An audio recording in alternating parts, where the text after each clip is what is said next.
हाजी हाथ ले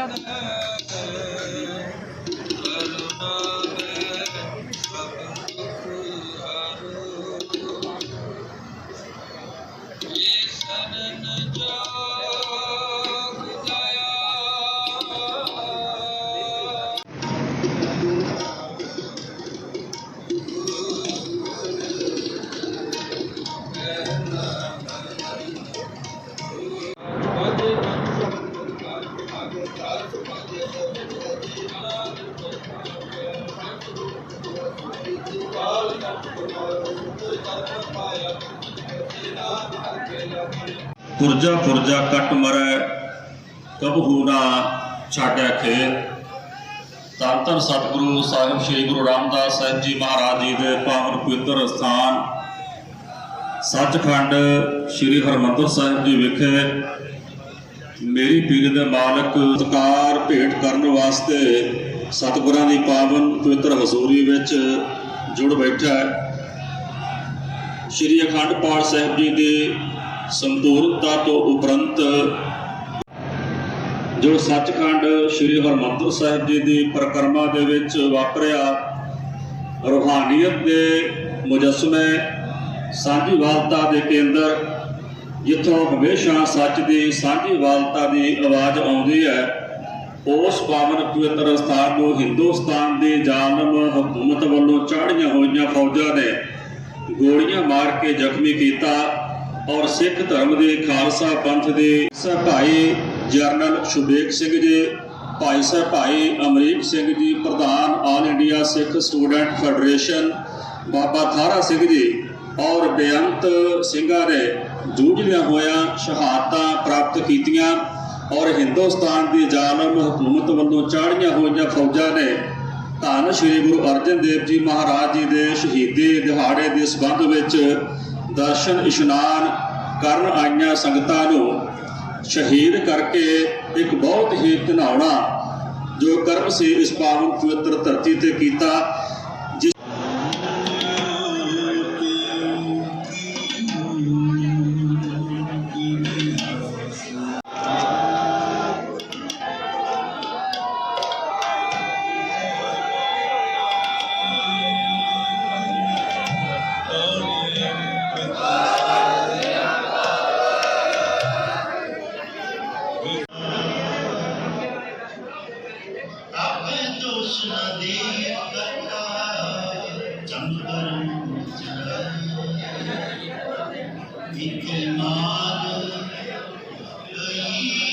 श्री हरमंदर साहब जी के आभा मंडल दे विच सुशोभत श्री अकाल तख्त साहब जी के स्थान के उत्ते धन धन साहिब श्री गुरु ग्रंथ साहिब सच्चे पातशाह की हजूरी विच जुड़ बैठी गुरु रूप खालसा सत संगत जी,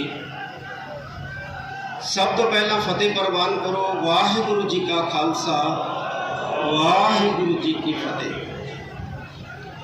अज असी सारे उन्हां महान योधियां सूरबीरां नूं याद करने वास्ते इकट्ठे होए हैं जिन्हां ने जून 1984 दे विच सूरबीर महान योधे संत जरनैल सिंह जी पिंडरां वाले महापुरख, अमर शहीद भाई साहब भाई अमरीक सिंह जी, बाबा ठारा सिंह जी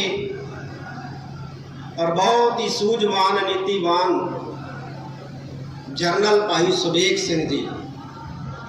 इन्हां तो अलावा अज के दिन जून 1984 दे विच इस स्थान के उत्ते भारतीय स्टेट के नाल लड़दियां बेअंत सिखां ने शहीदी दी है, जिहदे विच बीबियां भी सन, बजुर्ग भी सन, बच्चे भी सन, नौजवान भी सन और असी उन्हां शहीदां नूं याद करने वास्ते अज इकट्ठे होए हैं। जिस वक्त भारत 1947 दे विच भारतीय लोगों के कहने मुताबिक आज़ाद होया, सिखां नूं नप्पण दी सिखां नूं कुटण दी पॉलिसी जिहड़ी है उस वेले तैयार हो गई सी और तैयार की सी जवाहर लाल नेहरू ने।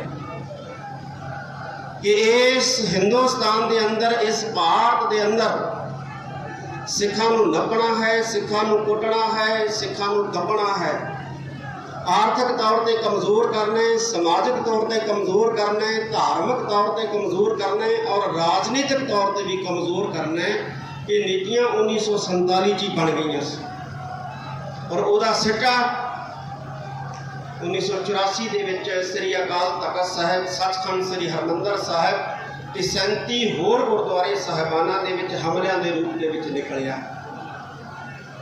ਮੈਂ ਕੁਝ ਗੱਲਾਂ ਸਾਂਝੀਆਂ ਕਰਨੀਆਂ। ਇਹ ਜਿਹੜੀ ਬਾਦਸ਼ਾਹਤ ਦਾ ਸੰਕਲਪ ਹੈ ਜਾਂ ਰਾਜ ਦਾ ਸੰਕਲਪ ਹੈ, ਇਹ ਸਾਨੂੰ ਗੁਰੂ ਸਾਹਿਬਾਨ ਨੇ ਦਿੱਤਾ ਹੈ ਔਰ ਅਸੀਂ ਆਪਣੇ ਅਰਦਾਸ ਦੇ ਦੌਰਾਨ ਦੌਰੇ ਦੇ ਵਿੱਚ ਇਸ ਸੰਕਲਪ ਨੂੰ ਦੁਹਰਾਉਂਦੇ ਹਾਂ, ਰਾਜ ਕਰੇਗਾ ਖਾਲਸਾ, ਔਰ ਦੁਹਰਾਉਂਦੇ ਰਹਿਣਾ।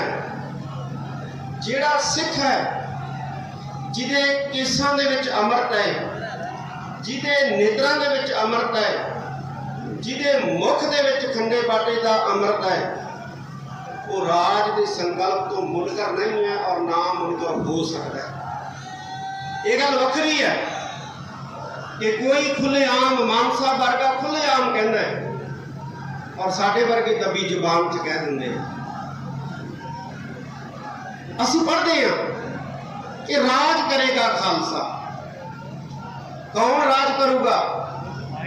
ਖਾਲਸਾ ਰਾਜ ਕਰੂਗਾ। ਤੇ ਜੇ ਅਸੀਂ ਰਾਜ ਕਰਨਾ ਹੈ, ਰਾਜ ਲੈਣੇ, ਤੇ ਸਾਨੂੰ ਖਾਲਸਾ ਬਣਨਾ ਪਏਗਾ।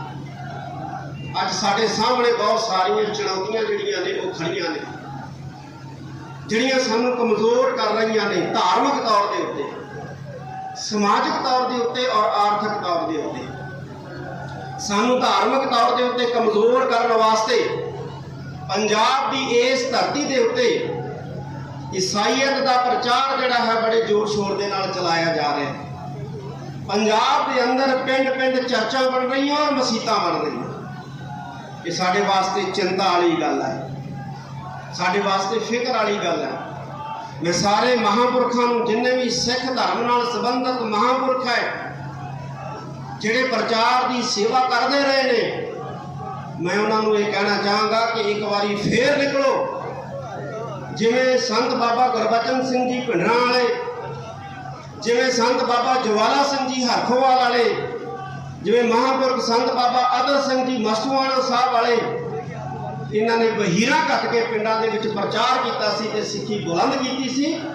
ਅੱਜ ਵੀ ਮੈਂ ਇਹਨਾਂ ਮਹਾਂਪੁਰਖਾਂ ਨੂੰ ਅਪੀਲ ਕਰੂੰਗਾ ਕਿ ਪਿੰਡਾਂ ਦੇ ਵਿੱਚ ਜਾ ਕੇ, ਖਾਸ ਤੌਰ ਤੇ ਬਾਰਡਰ ਏਰੀਏ ਦੇ ਪਿੰਡਾਂ ਦੇ ਵਿੱਚ ਜਾ ਕੇ ਸਿੱਖੀ ਨੂੰ ਮਜ਼ਬੂਤ ਕਰੋ। ਹੁਣ ਏਸੀ ਕਮਰਿਆਂ ਤੋਂ ਬਾਹਰ ਨਿਕਲਣ ਦਾ ਸਮਾਂ ਆ ਗਿਆ, ਪਿੰਡਾਂ ਦੇ ਵਿੱਚ ਜਾਣ ਦਾ ਸਮਾਂ ਆ ਗਿਆ, ਪਿੰਡਾਂ ਦੇ ਵਿੱਚ ਪ੍ਰਚਾਰ ਕਰਨ ਦਾ ਸਮਾਂ ਆ ਗਿਆ। ਕਿਉਂਕਿ ਜੇ ਅਸੀਂ ਧਾਰਮਿਕ ਤੌਰ ਤੇ ਮਜ਼ਬੂਤ ਨਾ ਹੋਵਾਂਗੇ, ਅਸੀਂ ਆਰਥਿਕ ਤੌਰ ਤੇ ਮਜ਼ਬੂਤ ਨਹੀਂ ਹੋਵਾਂਗੇ। ਅਸੀਂ ਆਰਥਿਕ ਤੌਰ ਤੇ ਮਜ਼ਬੂਤ ਨਹੀਂ ਹੋਵਾਂਗੇ, ਅਸੀਂ ਸਮਾਜਿਕ ਤੌਰ ਤੇ ਮਜ਼ਬੂਤ ਨਹੀਂ ਹੋਵਾਂਗੇ। ਤੇ ਜੇ ਅਸੀਂ ਧਾਰਮਿਕ ਤੌਰ ਤੇ ਕਮਜ਼ੋਰ ਹੋ ਗਏ, ਸਮਾਜਿਕ ਤੌਰ ਤੇ ਕਮਜ਼ੋਰ ਹੋ ਗਏ, ਆਰਥਿਕ ਤੌਰ ਤੇ ਕਮਜ਼ੋਰ ਹੋ ਗਏ, ਰਾਜਨੀਤਿਕ ਕਮਜ਼ੋਰੀ ਨੂੰ ਕੋਈ ਰੋਕ ਹੀ ਨਹੀਂ ਸਕਦਾ। ਰਾਜਨੀਤਿਕ ਕਮਜ਼ੋਰੀ ਆਏਗੀ ਹੀ ਆਏਗੀ ਔਰ ਅਸੀਂ ਉਹਨਾਂ ਰਾਜ ਤੋਂ ਦੂਰ ਹੋਵਾਂਗੇ ਜਿੰਨਾ ਧਾਰਮਿਕ ਤੌਰ ਤੇ ਕਮਜ਼ੋਰ ਹੋਵਾਂਗੇ। ਸਾਨੂੰ ਧਾਰਮਿਕ ਤੌਰ ਤੇ ਮਜ਼ਬੂਤ ਹੋਣ ਦੀ ਬਹੁਤ ਵੱਡੀ ਜ਼ਰੂਰਤ ਹੈ। ਸਾਡਾ ਨੌਜਵਾਨ ਨਸ਼ਿਆਂ 'ਚ ਗ੍ਰਿਫਤ ਹੋ ਰਿਹਾ ਹੈ, ਨੌਜਵਾਨ ਪੜ੍ਹਾਈ ਤੋਂ ਜਿਹੜਾ ਹੈ ਉਹ ਪਾਸਾ ਵੱਟ ਰਿਹਾ ਹੈ। ਨੌਜਵਾਨਾਂ ਦੇ ਅੰਦਰ ਕੌਮੀ ਜਜ਼ਬਾ ਜਿਹੜਾ ਹੈ ਉਹ ਪੈਦਾ ਕਰਨ ਦੀ ਅੱਜ ਸਭ ਤੋਂ ਵੱਡੀ ਸਾਧ ਸੰਗਤ ਦੀ ਜ਼ਰੂਰਤ ਹੈ। ਇੱਕ ਗੱਲ ਮੈਂ ਹੋਰ ਕਹਿਣੀ ਚਾਹੁੰਦਾ ਕਿ ਇਹ ਜਿਹੜੀ ਸਿੱਖ ਕੌਮ ਹੈ, ਇਹ ਮਰਦੇ ਮੁਜ਼ਾਹਰ ਧੰਨ ਧੰਨ ਸਾਹਿਬ ਸ੍ਰੀ ਗੁਰੂ ਗੋਬਿੰਦ ਸਿੰਘ ਪਾਤਸ਼ਾਹ ਦੀ ਪੈਦਾ ਕੀਤੀ, ਗੁਰੂ ਨਾਨਕ ਸਾਹਿਬ ਸੱਚੇ ਪਾਤਸ਼ਾਹ ਦੀ ਜਿਹੜੀ ਹੈ ਉਹ ਪ੍ਰਜਵਲਿਤ ਕੀਤੀ ਸ਼ੇਰਾਂ ਦੀ ਕੌਮ ਹੈ। ਇਸ ਵਾਰ ਸ੍ਰੀ ਅੰਮ੍ਰਿਤਸਰ ਸਾਹਿਬ ਦੇ ਆਸ-ਪਾਸ ਸਰਕਾਰ ਨੇ ਬਹੁਤ ਵੱਡਾ ਘੇਰਾ ਕੱਤਿਆ। ਸਰਕਾਰ ਵੀ ਮੰਨਦੀ ਹੈ ਕਿ ਇਹ ਸ਼ੇਰਾਂ ਦੀ ਕੌਮ ਹੈ, ਕਿਉਂਕਿ ਸ਼ੇਰਾਂ ਨੂੰ ਕਾਬੂ ਕਰਨ ਵਾਸਤੇ ਵੱਡੇ ਵੱਡੇ ਪਿੰਜਰੇ ਜਿਹੜੇ ਨੇ ਜਾਂ ਵੱਡੀਆਂ ਵੱਡੀਆਂ ਦੀਵਾਰਾਂ ਖੜੀਆਂ ਕੀਤੀਆਂ ਜਾਂਦੀਆਂ। ਗਿੱਦੜਾਂ ਨੂੰ ਰੋਕਣ ਵਾਸਤੇ ਪਿੰਜਰੇ ਖੜੇ ਕਰਨ ਦੀ ਜ਼ਰੂਰਤ ਨਹੀਂ ਪੈਂਦੀ। ਸਰਕਾਰਾਂ ਨੂੰ ਪੁੱਛਿਆ ਵੀ ਇਹਨੇ ਸੁਰੱਖਿਆ ਘੇਰੇ ਕਿਉਂ? ਕਹਿੰਦੇ ਜੀ ਸਿੱਖਾਂ ਦੀ ਸੁਰੱਖਿਆ ਵਾਸਤੇ। ਉਹ ਸਿੱਖਾਂ ਨੂੰ ਸੁਰੱਖਿਆ ਦੀ ਲੋੜ ਨਹੀਂ ਹੈ, ਸ਼ੇਰਾਂ ਨੂੰ ਸੁਰੱਖਿਆ ਦੀ ਲੋੜ ਨਹੀਂ ਹੈ। ਹਾਂ, ਸ਼ੇਰਾਂ ਤੋਂ ਸੁਰੱਖਿਆ ਦੀ ਲੋੜ ਹੈ ਤੇ ਤੁਸੀਂ ਸ਼ੇਰਾਂ ਤੋਂ ਸੁਰੱਖਿਅਤ ਕਰਨ ਵਾਸਤੇ ਇਹ ਜਿਹੜੇ ਸੁਰੱਖਿਆ ਦਸਤੇ ਜਾਂ ਸੁਰੱਖਿਆ ਦੀਵਾਰਾਂ ਜਿਹੜੀਆਂ ਨੇ ਬਣਾਈਆਂ ਨੇ, ਇਹ ਸਾਨੂੰ ਦਿਸ ਰਹੀਆਂ ਨੇ। ਤੇ ਸ਼ੇਰ ਜਿਹੜਾ ਹੈ, ਜਿਹੜਾ ਗੁਰੂ ਗੋਬਿੰਦ ਸਿੰਘ ਮਹਾਰਾਜ ਦਾ ਪੈਦਾ ਕੀਤਾ ਖਾਲਸਾ ਹੈ, ਉਹ ਕਿਸੇ ਤੇ ਦਹਾਕਾ ਹਮਲਾ ਨਹੀਂ ਕਰਦਾ, ਕਿਸੇ ਤੇ ਬੇਵਜ੍ਹਾ ਜਿਹੜਾ ਹੈ ਆਪਣਾ ਪੰਜਾ ਨਹੀਂ ਮਾਰਦਾ, ਬੇਵਜ੍ਹਾ ਜਿਹੜਾ ਹੈ ਉਹ ਕਿਸੇ ਵੱਲ ਦਹਾੜਦਾ ਨਹੀਂ ਹੈ। ਹਾਂ, ਕੋਈ ਸਟੇਟ ਦਾ ਭੇਜਿਆ ਜਿਹੜਾ ਭੇਖੀ ਜਿਹੜਾ ਹੈ ਨਕਲੀ ਦਾੜੀ ਕੇਸ ਲਾ ਕੇ ਭਾਵੇਂ ਕੋਈ ਜ਼ੁਲਮ ਕਰ ਜੇ, ਭਾਵੇਂ ਕੋਈ ਕਿਸੇ ਤੇ ਜ਼ਬਰ ਕਰ ਜੇ, ਪਰ ਜਿਹੜਾ ਗੁਰੂ ਨਾਨਕ ਸਾਹਿਬ ਸੱਚੇ ਪਾਤਸ਼ਾਹ ਦਾ ਸਿੱਖ ਹੈ ਉਹ ਕਦੇ ਵੀ ਜ਼ੁਲਮ ਵੱਲ ਜਿਹੜਾ ਜ਼ੁਲਮ ਰੋਕਦਾ ਜ਼ਰੂਰ ਹੈ ਲੇਕਿਨ ਜ਼ੁਲਮ ਨਹੀਂ ਕਰਦਾ।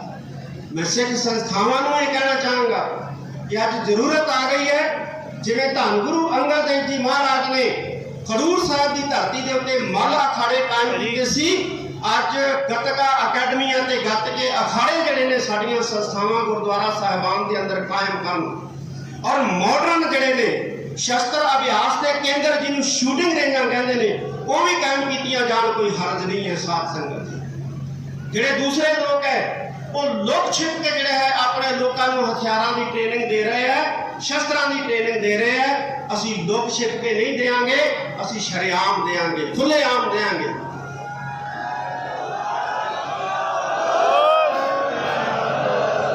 ਅੱਜ ਵਕਤ ਆ ਗਿਆ ਅਸੀਂ ਇਕੱਠੇ ਹੋਈਏ, ਅਸੀਂ ਆਪਣੇ ਨੌਜਵਾਨਾਂ ਨੂੰ ਨਸ਼ਿਆਂ ਤੋਂ ਬਚਾ ਕੇ ਸ਼ਸਤਰ ਅਭਿਆਸ ਵਾਲੇ ਪਾਸੇ ਲਾਈਏ, ਬਾਣੀ ਦੇ ਅਧਿਐਨ ਵਾਲੇ ਪਾਸੇ ਲਾਈਏ, ਔਰ ਵਿਦਿਆ ਦੇ ਲਈ ਉਹਨਾਂ ਨੂੰ ਇੰਨਾ ਪ੍ਰਵੀਨ ਕਰ ਦਈਏ ਕਿ ਸਾਡੇ ਸਿੱਖ ਨੌਜਵਾਨ ਜਿਹੜੇ ਮੁਲਕ ਦੇ ਵਿੱਚ ਵੀ ਜਾਣ, ਯਹੂਦੀਆਂ ਵਾਂਗੂ ਉਹਨਾਂ ਦੀ ਇਕਨੋਮੀ ਨੂੰ ਜਿਹੜਾ ਹੈ ਉਹ ਕਾਬੂ ਕਰ ਲੈਣ।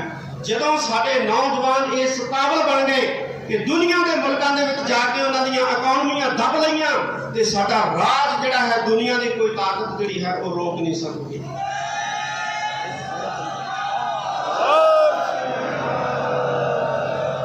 ਸੱਚਖੰਡ ਸ੍ਰੀ ਹਰਿਮੰਦਰ ਸਾਹਿਬ, ਸ੍ਰੀ ਦਰਬਾਰ ਸਾਹਿਬ, ਸ੍ਰੀ ਅਕਾਲ ਤਖਤ ਸਾਹਿਬ ਤੇ ਜਿਹਨੇ ਵੀ ਹਮਲਾ ਕੀਤਾ ਉਹ ਬਰਬਾਦ ਹੋਇਆ।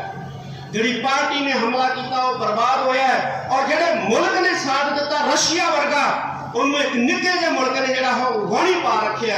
ਔਰ ਜਿੰਨਾ ਚਿਰ ਪੰਥ ਦੀ ਸ਼ਰਨ ਦੇ ਵਿੱਚ ਆ ਕੇ ਸੀਸ ਨਹੀਂ ਝੁਕਾਉਂਦੇ ਰਸ਼ੀਆ ਵਰਗੇ, ਇਹਨਾਂ ਨੂੰ ਟੁੱਟਣਾ ਕੋਈ ਨਹੀਂ ਬਚਾ ਸਕਦਾ, ਇਹਨਾਂ ਨੂੰ ਡੁੱਬਣਾ ਕੋਈ ਨਹੀਂ ਬਚਾ ਸਕਦਾ, ਔਰ ਇਹਨਾਂ ਨੂੰ ਮਰਨਾ ਕੋਈ ਨਹੀਂ ਬਚਾ ਸਕਦਾ ਹੈ। ਇਹ ਗੁਰੂ ਨਾਨਕ ਸਾਹਿਬ ਦਾ ਦਰ ਹੈ, ਗੁਰੂ ਨਾਨਕ ਸਾਹਿਬ ਦਾ ਘਰ ਹੈ। ਅੰਤ ਦੇ ਵਿੱਚ ਮੈਂ ਸਾਰੀਆਂ ਸਤਿਕਾਰਤ ਪੋਲੀਟੀਕਲ ਪਾਰਟੀਆਂ ਦੇ, ਖਾਸ ਤੌਰ ਤੇ ਸਿੱਖ ਪਾਰਟੀਆਂ ਦੇ ਆਗੂ ਬੈਠੇ ਨੇ, ਉਹਨਾਂ ਦਾ ਧੰਨਵਾਦ ਕਰਦਾ ਹਾਂ। ਆਪ ਸਾਰੀ ਸੰਗਤ ਦਾ ਧੰਨਵਾਦ, ਸਿੱਖ ਜਥੇਬੰਦੀਆਂ, ਸੰਪਰਦਾਵਾਂ ਦਾ, ਸੰਸਥਾਵਾਂ ਦਾ ਧੰਨਵਾਦ। ਅਸੀਂ ਇਕੱਠੇ ਹੋ ਕੇ ਚੱਲੀਏ। ਪਿੰਡਾ ਬੜਾ ਬਿਖੜਾ ਹੈ ਸਾਧ ਸੰਗਤ ਦੀ, ਜਦੋਂ ਇਕੱਲਾ ਬੰਦਾ ਕੋਈ ਪਿੰਡੇ ਦੇ ਉੱਤੇ ਸਫ਼ਰ ਕਰਦਾ ਹੈ ਤੇ ਬਹੁਤ ਤੰਗੀ ਆਉਂਦੀ ਹੈ, ਬਹੁਤ ਮੁਸੀਬਤਾਂ ਦਾ ਸਾਹਮਣਾ ਕਰਨਾ ਪੈਂਦਾ ਹੈ। ਪਰ ਜਦੋਂ ਕਾਫਲੇ ਬਣਾ ਕੇ ਬਿਖੜੇ ਪਿੰਡਿਆਂ ਦੇ ਉੱਤੇ ਤੁਰਿਆ ਜਾਂਦਾ ਹੈ, ਮਤਭੇਦ ਭੁਲਾ ਕੇ, ਤੇ ਉਦੋਂ ਬਿਖੜੇ ਪਿੰਡੇ ਵੀ ਜਿਹੜੇ ਆ ਉਹ ਆਸਾਨ ਹੋ ਜਾਂਦੇ ਆ। ਅਸੀਂ ਬੁਲੰਦੀਆਂ ਛੂਵਾਂਗੇ, ਗੁਰੂ ਦੇ ਬਣ ਜਾਈਏ। ਗੁਰੂ ਸਾਡੇ ਨਾਲ ਹੈ, ਗੁਰੂ ਦੀ ਅਸੀਸ ਸਾਡੇ ਨਾਲ ਹੈ। ਸਾਰੀ ਸੰਗਤ ਦਾ ਬਹੁਤ ਬਹੁਤ ਧੰਨਵਾਦ। ਵਾਹਿਗੁਰੂ ਜੀ ਕਾ ਖਾਲਸਾ, ਵਾਹਿਗੁਰੂ ਜੀ ਕੀ ਫਤਿਹ।